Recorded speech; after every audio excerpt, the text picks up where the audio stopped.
3, 2, 1, 0.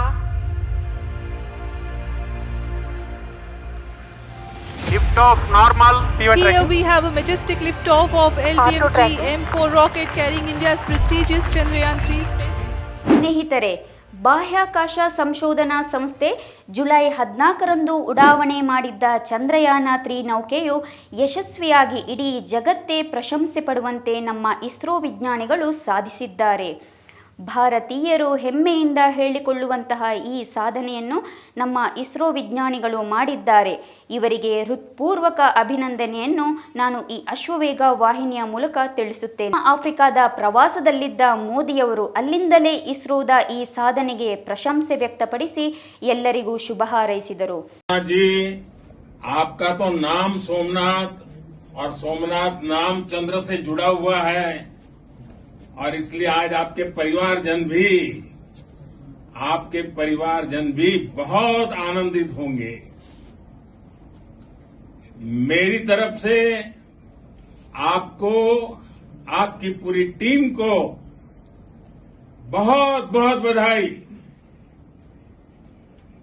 और सबको मेरी तरफ से अभिनंदन कह दीजिए और हो सके उतना जल्दी मैं आप सबको रूबरू में भी बधाई दूंगा.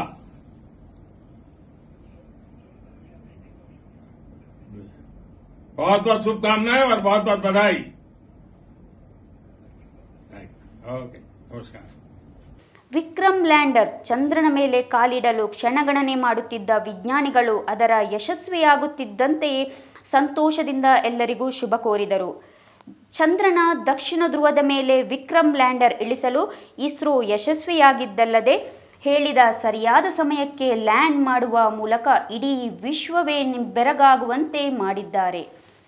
ಇಸ್ರೋ ಈ ಸಾಧನೆಯನ್ನು ಮಾಡೇ ಮಾಡುತ್ತೆ ಎಂದು ಇಸ್ರೋ ಅಧ್ಯಕ್ಷ ಸೋಮನಾಥ್ ಮೊದಲೇ ತಿಳಿಸಿದ್ದರು. ಇಸ್ರೋ ಅಧ್ಯಕ್ಷರು, ಮಾಜಿ ಅಧ್ಯಕ್ಷರು, ಕೇಂದ್ರ ಸಚಿವರು ಹಾಗೂ ಇಸ್ರೋದ ಉದ್ಯೋಗಿಗಳು ಹಾಗೆ ನಾನಾ ಗಣ್ಯರು ಬೆಂಗಳೂರಿನ ಇಸ್ರೋ ಕೇಂದ್ರದಲ್ಲಿ ಕುಳಿತು ಚಂದ್ರಯಾನ-3 ಯಶಸ್ವಿಯಾಗುವುದನ್ನು ಕಾತುರದಿಂದ ಕಾಯುತ್ತಿದ್ದರು. ಇನ್ನೇನು ವಿಕ್ರಮ್ ಲ್ಯಾಂಡರ್ ಚಂದ್ರನನ್ನು ಸಮೀಪಿಸುತ್ತಿದ್ದಂತೆಯೇ ಅಲ್ಲಿದ್ದವರ ಭಯವು ದ್ವಿಗುಣವಾಗುತ್ತಾ ಹೋಯಿತು. 100 ಮೀಟರ್ ಅಂತರದಲ್ಲಿರುವಾಗಲೇ ಚಂದ್ರಯಾನ-3 ಸಕ್ಸಸ್ ಆಗುತ್ತೆ ಎಂದು ಸಂತೋಷ ವ್ಯಕ್ತಪಡಿಸಿದರು. ಸರಿಯಾಗಿ 6 ಗಂಟೆ 5 ನಿಮಿಷಕ್ಕೆ ಈ ಚಂದ್ರಯಾನ-3 ಸಾಫ್ಟ್ ಲ್ಯಾಂಡಿಂಗ್ ಆಗುವ ಮೂಲಕ ತನ್ನ ಯಶಸ್ಸನ್ನು ಸಾಧಿಸಿಯೇ ಬಿಟ್ಟಿತ್ತು. ಗೆಲುವು ಎಂದು ಮೋದಿ ತಿಳಿಸಿದರು. ऐसा इतिहास बनते हुए देखते हैं तो जीवन धन्य हो जाता है. ऐसी ऐतिहासिक घटनाएं राष्ट्र जीवन की चिरंजीव चेतना बन जाती है. ये पल अविस्मरणीय है. ये क्षण अभूतपूर्व है. ये क्षण विकसित भारत के शंखनाद का है. ये क्षण नए भारत के जयघोष का है. ये क्षण मुश्किलों के महासागर को पार करने का है. ये क्षण जीत के चंद्र पथ पर चलने का है. ನಂತರ ಇಸ್ರೋ ಅಧ್ಯಕ್ಷ ಸೋಮನಾಥ್ ಅವರು ಚಂದ್ರಯಾನ-3 ಯಶಸ್ವಿಯಾಗಲು ಬೆಂಗಾವಲಾಗಿದ್ದ ಎಲ್ಲ ಉದ್ಯಮಿಗಳಿಗೆ ಶುಭ ಹಾರೈಸಿದರು. ಹಾಗೆಯೇ ಪ್ರಾಜೆಕ್ಟ್ ಡೈರೆಕ್ಟರ್ ವೀರಮುತ್ತುವೇಲು, ಅಸೋಸಿಯೇಟ್ ಡೈರೆಕ್ಟರ್ ಕಲ್ಪನಾ, ಮಿಷನ್ ಆಪರೇಷನ್ ಡೈರೆಕ್ಟರ್ ಶ್ರೀಕಾಂತ್ ಹಾಗೂ ಸ್ಯಾಟಲೈಟ್ ಸೆಂಟರ್ ಡೈರೆಕ್ಟರ್ ಶಂಕರ್ ಅವರಿಗೂ ಅಭಿನಂದನೆ ಸಲ್ಲಿಸಿದರು.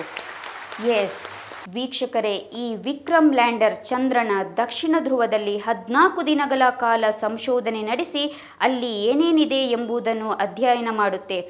ಅಲ್ಲೇನಾದರೂ ನೀರಿದೆ ಎಂದು ಖಚಿತಪಡಿಸಿದರೆ ಎಲ್ಲರೂ ಸಂತೋಷ ಪಡುವಂತಹ ಒಂದು ವಿಷಯವಾಗಿದೆ. ನೋಡಿದ್ರಲ್ಲ ವೀಕ್ಷಕರೇ, ಈ ವಿಕ್ರಮ್ ಲ್ಯಾಂಡರ್ ಯಾವ ರೀತಿ ಸಂಶೋಧನೆ ಮಾಡುತ್ತೆ, ಯಾವ ರೀತಿ ಚಂದ್ರನ ಮೇಲೆ ತನ್ನ ಅಧ್ಯಯನ ಮಾಡುತ್ತೆ ಎಂಬುದನ್ನು ಮುಂದಿನ ಸಂಚಿಕೆಯಲ್ಲಿ ತಿಳಿಸ್ತೀನಿ. ನಮಸ್ತೆ.